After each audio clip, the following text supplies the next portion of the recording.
21 anyos na miyembro ng LGBTQIA+ natagpo ang patay sa irigasyon sa Nueva Ecija.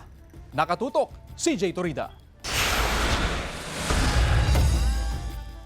Kalunos-lunos ang sinapit ng isang miyembro ng LGBTQIA+ nang matagpuan sa irrigation canal sa Sitio Burnao, Barangay del Pilar, Zaragoza, Nueva Ecija. Sa ulat ng pulisya, isang 21 anyos ang biktima na tubong Barangay Camajuan, San Antonio, Nueva Ecija. Base po sa examination ng SOCO, lumalabas po na sinakal po niya yung victim. Natagpuan pong lumulutang doon sa may irrigation canal. Yung pong katawan ng victim ay meron pong malaking bato para po siguro lumubog yung biktima.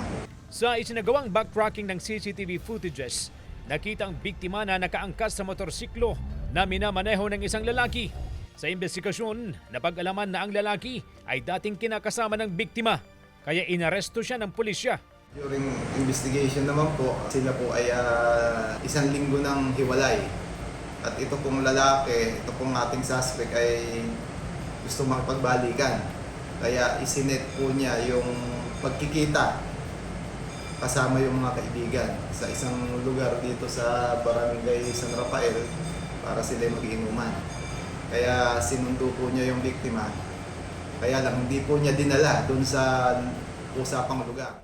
Sinisikap ng GMA Regional TV na magkuhanan ng pahayag ang kaanak ng biktima.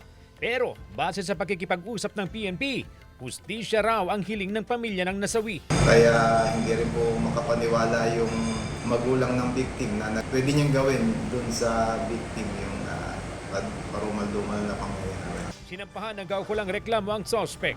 Wala pa siyang pahayag. CJ Torida, One North, Central Luzon.